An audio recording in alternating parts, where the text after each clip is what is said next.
नमस्कार बच्चों। अभी पहले आप 4 पाठ पढ़ चुके हैं। ये 5वां पाठ है ईदगाह, जिसके लेखक मुंशी प्रेमचंद जी। पहले लेखक पढ़ते में आप समझ लीजिए कि प्रेमचंद जी का जन्म 31 जुलाई सन 1800 को उत्तर प्रदेश के वाराणसी जिले के लम्ही नामक गांव में हुआ था। इनकी प्रारंभिक शिक्षा बनारस में हुई। छोटी उम्र में ही पिता की मृत्यु के कारण बचपन आर्थिक संकट से गुजरने लगा, यानी ये गरीब थे शुरू में। तो पारिवारिक समस्याओं के कारण जैसे तैसे इन्होंने बीए की पढ़ाई की। शिक्षा विभाग में नौकरी करते हुए ये deputy sub inspector of school हो गए। लेकिन महात्मा गांधी का असहयोग आंदोलन में सक्रिय भाग लेने के कारण इन्हें त्याग पत्र देना पड़ा, क्योंकि उस समय अंग्रेजी शासन था और अंग्रेजी शासन में उनके विरुद्ध कुछ भी नहीं लिखा जा सकता था। राष्ट्रीय आंदोलन से लगे बावजूद लेखन कार्य सुचारू रूप से चलता रहा। इनका वास्तविक नाम धनपत राय था। इन्होंने लेखन के क्षेत्र में प्रेमचंद नाम अपनाया और बाद में ये इसी नाम से प्रसिद्ध। प्रेमचंद जी आजीवन साहित्य साधना में लगे रहे। सन 1936 में इनका स्वर्गवास हो गया। प्रेमचंद जी ने लगभग 350 कहानियां लिखी, जो मानसरोवर नाम से 8 भागों में प्रकाशित है। प्रेमचंद जी उच्च कोटि के उपन्यासकार थे।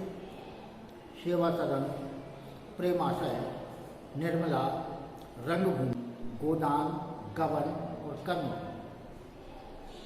ये इन्होंने नाटक थे। इन्होंने कहानियाँ भी लिखी।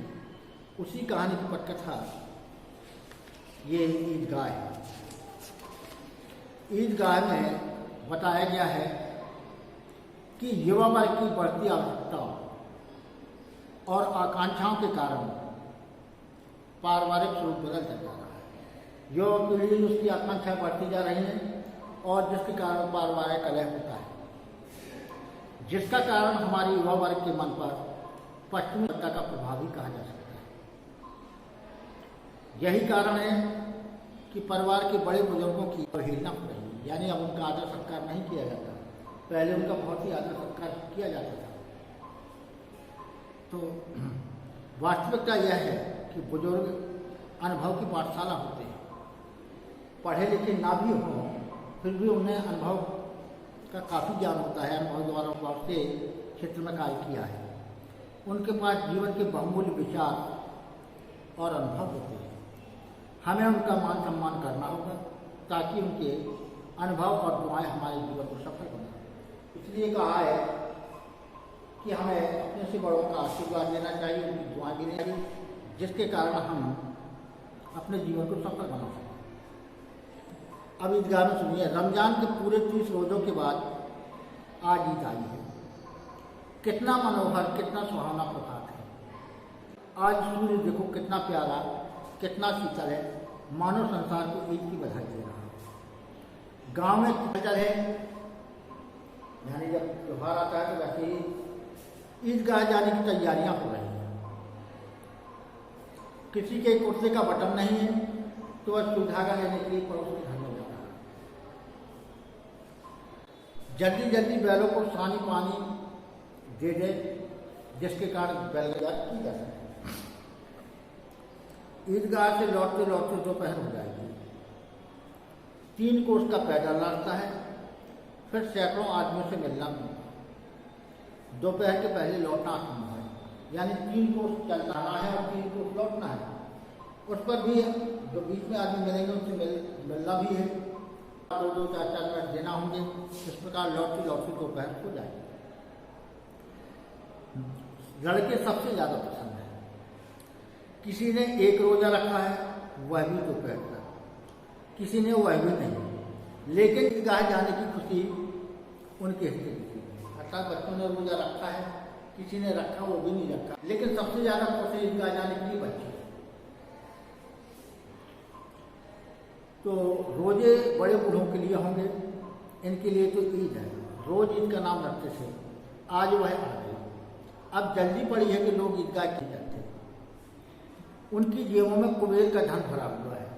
कुबेर देवताओं के राजा हैं जिनके पास अकूट खजाना होता है, लेकिन इन बच्चों के लिए उतने पैसे ही कुबेर के धन के बराबर थे। महमूद गिनता है 1, 2, 10, 12, उसके पास 12 पैसे। मोहसिन के पास 1, 2, 3, 8, 9, 15 पैसे। इन्हीं अनगिनत पैसों से अनगिनत चीज़ें लाएंगे। उस समय ज़माना सस्ता था, 1 पैसे की बहुत सी चीज़ें आ जाती थी। आज 1 पैसे की तुलना 10 रुपये या 15 रुपये से की जा सकती है। तो वहाँ पर खिलौने, मिठाइयाँ, बिगुल, गेंद और जाने क्या क्या। और सबसे ज़्यादा प्रसन्न है हामिद, दुबला लड़का जिसका बाप गत वर्ष हैजी की भेंट हो गया था। फिर एक दिन माँ भी मर गई थी।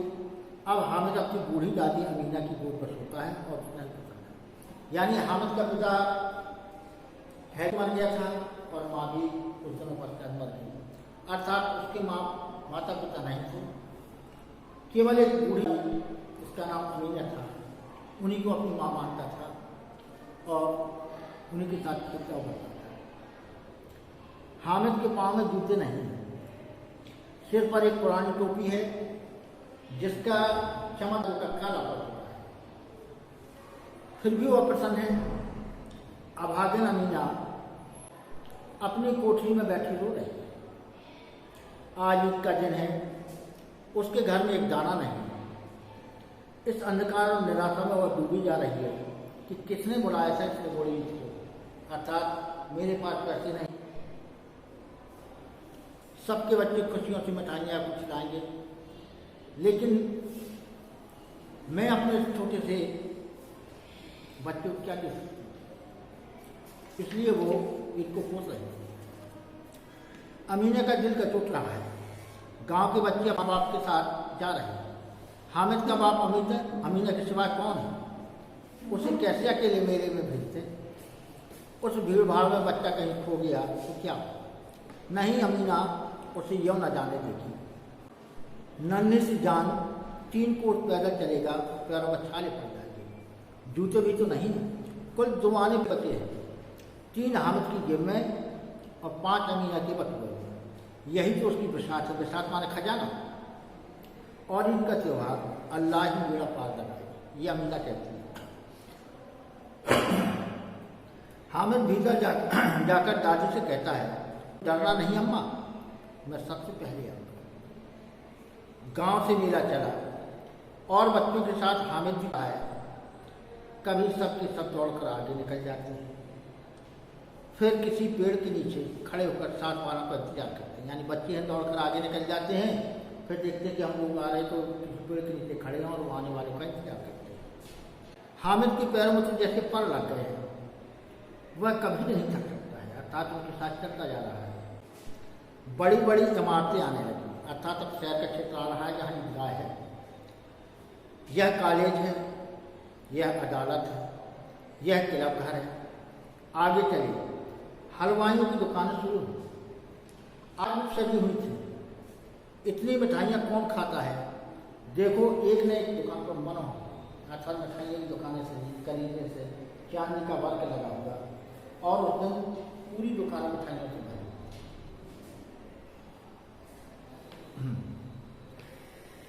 तो देखो ना, एक दुकान पर मनो होगी। सहसा ईदगाह नजर आया। अब चलते चलते ईदगाह नजर आया। ऊपर इमली के घने वृक्षों की छाया है, नीचे पक्का फर्श है जिस पर जाजम या दरी बिछी है, जिस पर नमाज पढ़ेंगे। रोजेदारों की पंक्तियाँ एक के पीछे एक न जाने कहाँ तक चली गई, अर्थात रोजेदार एक लाइन में खड़े हैं और बहुत दूर तक ये पंक्तियाँ चली गई हैं। तो इस प्रकार पंक्तियों के चले जाने से ये सब कुछ बेकार हो जाता है, आगे जाकर हलवाइयों की दुकानें थी। तो देखो भाई, एक नए दुकान पर मानो जिसके लिए अनेकों कार्य करें, यानी पक्का बात जाजिम है और रोजेदारों की पंक्तियाँ एक स्थान से दूसरे स्थान तक बहुत दूर तक चली गई थी। और यहाँ तक कि यहाँ पर कोई धन और पद को नहीं था, अर्थात सभी चाहे धनी हो चाहे गरीब हो एक पंक्तियों में खड़े। तो ग्रामीणों ने भी वजू किया, यानी हाथ पैर धोए और पिछली पंक्ति में खड़े हुए। कितना सुंदर संचालन है, कितनी सुंदर व्यवस्था है कि हजारों से एक साथ सिलसिले में झुक जाते हैं और सबके साथ एक साथ खड़े हो जाते हैं। यानी एक साथ झुकना और एक साथ उठना कितने कार्य की है, जैसे इनको किसी ने प्रशिक्षण दिया, जैसे कि मलेट्री वालों को दिया जाता है, इसी प्रकार वो भी एक साथ झुकते हैं और एक साथ उठते हैं। मानव भ्रातृत्व का एक सूत्र समस्त आपको एक लड़ी में प्रयोग हुई है, अर्थात सभी एक दूसरे की आज्ञा का पालन कर रहे हों, ऐसा लगता था। अब नवाज खत्म हो गई, लोग आपस में गले मिल रहे हैं। अब मिठाई और खिलौनों की दुकान पर धावा होता है। ग्रामीणों का यह दल समय बाल पोषी का मुक्ताई नहीं। यह देखो हिंडोला है, एक पैसे देकर चढ़ जाओ, कभी आसमान पर जाते हुए और कभी हिंडोला कहते झूला, जिस पर बैठकर लड़के झूलते हैं। तो यह चरखी है, लकड़ी के हाथी घोड़े छड़ों से लटके हुए हैं, यानी चरखी के चार। हाँ, तो खाकी वर्दी वाल पगड़ी वाला कंधे पर बंदूक रखे हुए हैं, ऊपर मशक रखे हुए हैं, मशक का एक मुंह हाथ से पकड़े हुए हैं। कितना प्रसन्न है, शायद कोई गीत गा रहा है। बस मशक से पानी उड़ेलना चाहता है। नूरे को वकील से प्रेम है, काला चोगा, नीचे सफ़ेद अचकन, अचकन के सामने की जेब में घड़ी, सुनहरी जंजीर, एक हाथ में कानून का पोथा लिए हुए। मालूम है अभी अभी किसी अदालत से जरे या बहस करके चली आ रही। ये सब 2 पैसे के खिलौने हैं। हामिद के पास कुल 3 पैसे हैं। इतने महंगे खिलौने कैसे ले? खिलौना कहीं हाथ से छूट गया तो चूर चूर हो जाएगा, जरा पानी में पड़े तो सारा रंग भर जाए। ऐसे खिलौने किस काम के हैं? और उन्हें लेकर वह जाएगा। तो देखो ईदगाह में क्या होता है कि सभी बच्चे गांव से चलते हैं।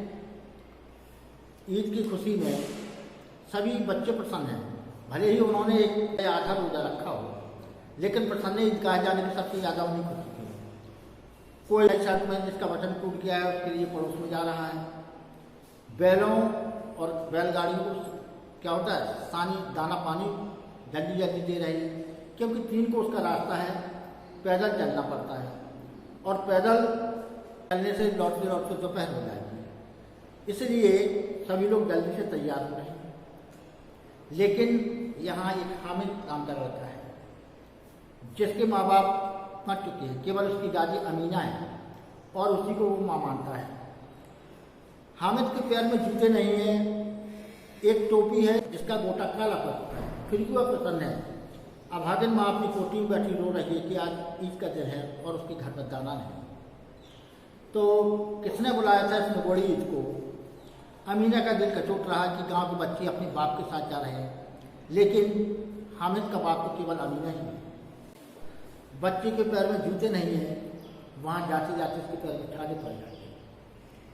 लेकिन हामिद भीतर जाकर दादी से कहता है, दादी आप चिंता मत करें, मैं सबसे पहले लौट कर आऊँगा। अब गांव से मेला चलता है, कभी बच्चे आगे दौड़कर जल्दी पहुँच जाते हैं और पेड़ के नीचे आने वालों का इंतजार करते हैं। तो हामिद के पैरों में तो जैसे पैर लग गया, बड़ी बड़ी इमारतें आने लगी। यह अदालत है, यह कॉलेज है, यह क्लब है। हलवाई की दुकान सजी हुई थी, वहाँ से कोई मिठाई खरीदता है और उसके आगे चलती है तो ईदगाह आता है। बड़े बड़े शहर के बाद ईदगाह आ जाता है। ईदगाह बड़ा था, उसके फर्श पर दरी बिछी हुई थी। वहाँ पर नमाजी एक कतार में खड़े हुए थे, जैसे सिपाही को खड़ा किया जाता है। एक साथ सिलसिले में हजारों से घुसते थे और एक साथ उठते थे, अर्थात जैसे भाईचारे का वहाँ सबसे ज़्यादा प्रबंध किया गया है। नमाज खत्म हो गई, लोग आपस में मिल रहे हैं, लोग मिठाइयों और खिलौनों को खरीद रहे हैं। बच्चे से ज़्यादा झूले की उड़ाकर से तोड़ते हैं, वहाँ झूले पर झूलते हैं, कोई चरखी पर झूलता है। इसके पश्चात सभी लोग खिलौनों को खरीदते हैं। खिलौनों में सिपाही और गुजरिया, राजा और वकील, भिश्ती और धोबन, कितने खिलौने हैं। मोहसिन को भिश्ती पसंद आया, कमर झुकी हुई, मशक ऊपर रखी हुई, मशक के मुंह पर एक हाथ में पकड़ी हुई, कितना पसंद है। शायद कोई गीत गा रहा है, बस मशक पानी से वो लेना चाहता है। नूरे को बकरी से प्रेम है, काला चोगा, नीचे सफ़ेद अचकन, अचकन के सामने जेब में एक सुनहरी डंडी। एक अपना कानून का पूछा लिए मालूम होता है, अभी अभी किसी अदालत से जहर या बहस करके चले आ रहे हैं। आपके पास कुल 3 पैसे, इतने महंगे खिलौने कैसे? खिलौना कहीं हाथ से टूट गया तो टूट हो जाएगा, जरा पानी पड़े तो सारा रंग भर जाए। ऐसे खिलौने किस काम के? वह हमें लेकर क्या करेगा? खिलौने के बाद मिठाइयाँ आती, किसी ने रेवड़ियाँ ली, किसी ने गुलाब जामुन, किसी ने सोहाना लिया, मज़े से खा रहे हैं। हामिद बरादरी से पृथक है, अलग खड़ा है, क्योंकि उसके पास पैसे नहीं है। अभागे के पास 3 पैसे हैं, क्यों नहीं वो कुछ लेकर खाता? ललचाई आंखों से सबकी ओर देखता है। मिठाइयों के बाद कुछ दुकानें लोहे की चीज़ों की आती हैं, कुछ गिलट और कुछ नकली गहनों की। लड़कों के लिए यहाँ आकर्षण है, वे सब आगे बढ़ जाते हैं। हामिद लोहे की दुकान पर रुक जाता है, कई चिमटे रखे हुए हैं। उसे चाहता है कि दादी के पास चिमटा नहीं है। तवे से रोटियां उतारती हैं तो हाथ जल जाता है। अगर वह चिमटा ले जाकर दादी को दे दे तो वह कितनी प्रसन्न होंगी। तो फिर उनकी उंगलियां कभी न जलेंगी। घर में एक काम की चीज़ हो जाएगी। खिलौनों से क्या फ़ायदा? व्यर्थ में पैसे बर्बाद। चिमटा कितने काम की चीज़ है? रोटियां तवे से उतार लो, चूल्हे में सेक लो, कोई आग मांगने आ तो चटपट चूल्हे से आग निकाल कर उसे दे। अम्मा बेचारी को कहाँ फुर्सत कि बाजार जाएं और इतने पैसे ही कहाँ मिलते हैं जिससे वे रोज हाथ चला लेती हैं। उसने दुकानदार से पूछा, यह चिमटा कितने का है? 6 पैसे लगेंगे। हामिद का दिल बैठ गया। क्यों? क्योंकि उसके पास 3 पैसे थे और वो चिमटा का मूल्य कितना बता रहा था? 6 पैसे। तो फिर भी बोला, ठीक ठीक बताओ। ठीक ठीक 5 पैसे लगेंगे, ना हो तो लो, नहीं तो चलते बढ़ो, ऐसा दुकानदार ने कहा। हामिद ने कलेजा मजबूत करके कहा, अर्थात जब 6 पैसे 5 पैसे पा रहा है, लेकिन उसके पास मात्र 3 पैसे थे। तो हामिद ने कलेजा मजबूत करके कहा, 3 पैसे लोगे? और वह आगे बढ़ गया। क्यों बढ़ गया? जिस दुकानदार से घुड़कियाँ ना सुननी पड़े, नहीं तो वो फटकारने लगता कि इतने सस्ते में लेना चाहते हो। लेकिन दुकानदार ने घुड़कियाँ ना दी, बुलाकर चिमटा दे दिया। अर्थात वो समझता था कि वो उसे झड़केगा कि तुम इतना सस्ता लेना चाहते हो, लेकिन ऐसा हुआ। उसने बुलाकर 3 पैसे में हामिद को चिमटा दे दिया। हामिद ने उसे इस तरह कंधे पर रखा मानो बंदूक। फिर सांस से अकड़ता हुआ साथियों के पास आया। मोहसिन ने हंसकर कहा, यह चिमटा क्यों लाया बुद्धू? इसका क्या करेगा? हामिद ने चिमटे को जमीन पर पटक कर कहा, जरा अपने भिश्ती तो जमीन पर गिराओ, सारी पसलियाँ चूर चूर हो जाएंगी बच्चों की। बोले, ये चिमटा लोहे का बना है, तुम्हारे भिश्ती को अभी अभी चूर कर देगा। हाँ, तो महमूद बोला, तो यह चिमटा कोई खिलौना है? हामिद बोला, खिलौना क्यों नहीं है? अभी कंधे पर रखा बंदूक हो गई।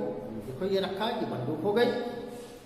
हाथ में ले लिया तो पकीनों का चिमटा हो गया, इसे बजाकर खुद काटते हैं। चाहूँ तो इसे मजीरे का काम भी ले सकता हूँ, अर्थात ये बचता भी है। एक चिमटा जमा दूँ तो तुम लोगों के सारे खिलौनों की जान निकल जाए। बोले, चिमटा से थोड़ी लगता है, एक चिमटा लगने से तुम्हारे सारे खिलौने टूट सकते हैं। तुम्हारे खिलौने कितने ही जोर लगाए, मेरे चिमटे का बाल बांका कर सकते। बोले, हमारा इतना मजबूत चिमटा इतना बहादुर शेर है मेरा चिमटा। सम्मी ने खंजरी ली थी, प्रभावित हो गया। यानी जब उसने अपने चिमटे की बहादुरी दिखाई तो सम्मी प्रभावित हो गया। बोले, मेरी खंजर से बदलोगे? 2 आने की है। हामिद ने खंजर की उपेक्षा की, देखा और बोला, मेरा चिमटा चाहे तो तुम्हारी खंजर का पेट फाटा। बोले, खंजर इतनी कमजोर है कि उसके हम चिमटा घुटे तो बस एक चमड़े की झिल्ली लगा दी, ढक ढक बोलने लगे। जरा सा पानी लग जाए तो खत्म हो जाए। मेरा बहादुर चिमटा आग में, पानी में, आंधी में, तूफान में बराबर डट रहे। बोले चाहे आंधी आए, चाहे बारिश हो या तूफान हो, हमारा चिमटा का कुछ नहीं बिगाड़ना, जबकि तुम्हारे ये खिलौने। चिमटे ने सभी को मोहित कर लिया था, लेकिन अब पैसे किसके पास करते थे, यानी सब खर्च हो गए थे सबके। फिर मेले से भी दूर निकल आए हैं, धूप तेज हो रही है, घर पहुंचने की जल्दी है। बड़ों से जिद करे तो भी चिमटा नहीं ले सकता। हामिद है बड़ा चालाक, इसलिए उसने अपने पैसे बचा कर रखे थे। अब सब बच्चे कहें हाँ हामिद चालाक है, उसने अपने पैसे इसलिए बचा के रखे थे। अब हमारे पास पैसे भी नहीं बचे कि हम उससे चिमटा ले सकें। तो औरों ने 3-3, 4-4 आने पैसे खर्च किए, पर काम की चीज न ले सके। हामिद ने 3 पैसे में रंग जमा दिया, क्योंकि उसके पास थे ही नहीं। सच ही तो है, खिलौनों का क्या भरोसा, टूट फूट जाएंगे। हामिद का चिमटा तो बना रहेगा वर्षों। बोले एक आध दिन नहीं टूटना, वो तो वर्षों बना रहेगा। मोहित ने कहा जरा अपना चिमटा दो, हम भी देखें। तुम हमारा भित्ती लेकर देखो। महमूद और नूरे ने भी अपने अपने खिलौने पेश। अब सभी साथी लोग के उन्होंने खिलौने खरीदे थे। उस चिमटे की बहादुरी सुनकर एक दूसरे से बदलने लगे। बोले क्यों? बोले तुम भी हमारा खिलौना देख लो कैसा है, और हम तुम्हारा चिमटा देखेंगे। इस प्रकार दूसरे से अद्दा बदली होने लगी। हामिद को इन शर्तों को मानने में कोई आपत्ति न थी। चिमटा बारी बारी से सबके हाथों में गया। सभी दोस्तों ने उस चिमटे को देखा और उनके खिलौने बारी बारी हामिद के हाथ में लगे। इस प्रकार हामिद ने उनसे खेल भी लिया, उनको देख भी लिया अच्छी तरह से, और चिमटा को उन सभी ने देखा। कितने खूबसूरत खिलौने। रास्ते में महमूद को भूख लगी। उसके बाप ने केले खाने को दिए थे। महमूद ने केवल हामिद को अपना साथी बनाया, अर्थात उसे केले खिलाए, और उसकी अन्य मित्र मुझ ताकते रह गए। यह सब उस चिमटे का प्रभाव था, यानी चिमटे के कारण वो उसका दोस्त बन गया था। और केले में जिसे उसने अपने हस्ता उसे भी दिया। मियाँ नूरे के वकील का 11 बजे सारे गांव में हलचल मची। मेले वाले लौट आए। मोहसिन की छोटी बहन ने दौड़कर भिष्टु को उसके हाथ से छीन लिया, यानी मोहसिन की बहन थी वो दौड़कर आई और उसने उस खिलौनों के हाथ से ले लिया। मारे खुशी के उछली तो मियाँ भिष्टु नीचे आ गई, यानी सुरलोक से धार गए। और जैसे ही वो उन्होंने उछला वो नीचे गिरा तो भिष्टु के टुकड़े टूट गए, अर्थात भिष्टु स्वर्ग से धार गए। मियाँ नूरे के वकील का अंत इससे ज्यादा गौरवमय हुआ। नूरे का जो वकील था उसका तरीका था क्योंकि खिलौने हैं वो तो टूटना है। वकील जमीन पर या ताक पर तो नहीं बैठ सकते थे। बोले आले उस ताक कहलाता आला, उसमें रखे या जमीन पर, बोले नहीं बैठेंगे। उनकी मर्यादा का विचार तो करना ही था, अर्थात वो कुर्सी पर ही बैठते हैं, तो इसके लिए उनकी मर्यादा का ख्याल रखा। दीवार में 2 खूंटियां गाड़ी गई। उन्होंने एक खूंटी इधर गाड़ी, उस पर पटरा भी रखा।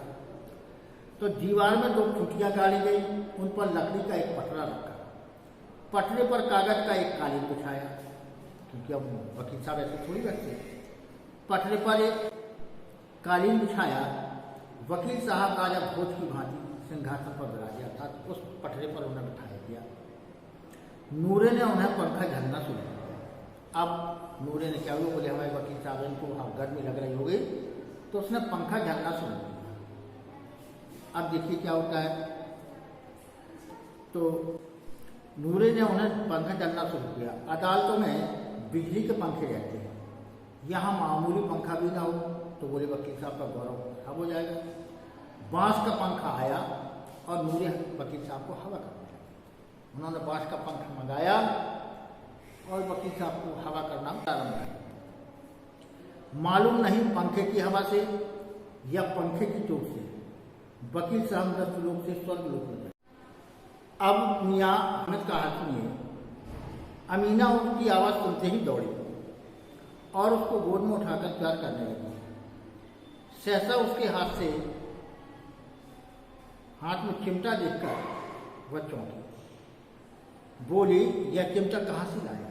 अर्थात जब हामिद लौट कर आया तो उन्होंने सोचा कि कैसे कुछ न कुछ क्या होगा, पेट में कुछ होगा। लेकिन उसने जब वो लौट कर आया तो उसके हाथ में चिमटा देखा। ये देखते ही बुढ़िया को क्रोध आ गया और वह बोली, यह चिमटा कहाँ से लाया?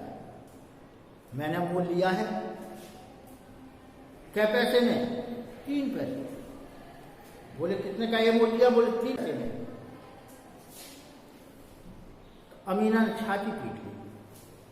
यह कैसा बेसमझ लड़का है कि दोपहर, अर्थात उसे पता चल मैंने 3 पैसे दिए थे, दोपहर हो गई, इस बच्चे ना कुछ खाया ना पिया, तो लाया क्या? चिमटा।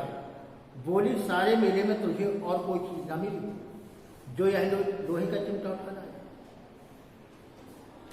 अर्थात उसे डांटते हुए कहा कि क्यों, और मेले में कोई वस्तु नहीं थी, तू खरीद सके? हामिद ने अपराधी भाव से कहा, तुम्हारी उंगली तवे से जल जाती थी, इसलिए मैंने लिया। बोले जब आपके उतारते थे तो आपकी उंगलियां जल जाती थी।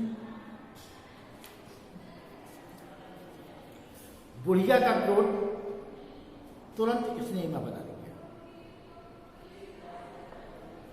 बच्चे में कितना त्याग, कितना सद्भाव, कितना विवेक है। दूसरों को खिलौने लेते और मिठाई खाते देखकर इसका मन कितना लज्जाया होगा। इतना जब इससे कैसे हुआ? वहां भी इसे अपनी बुढ़िया दादी की याद बनी रही।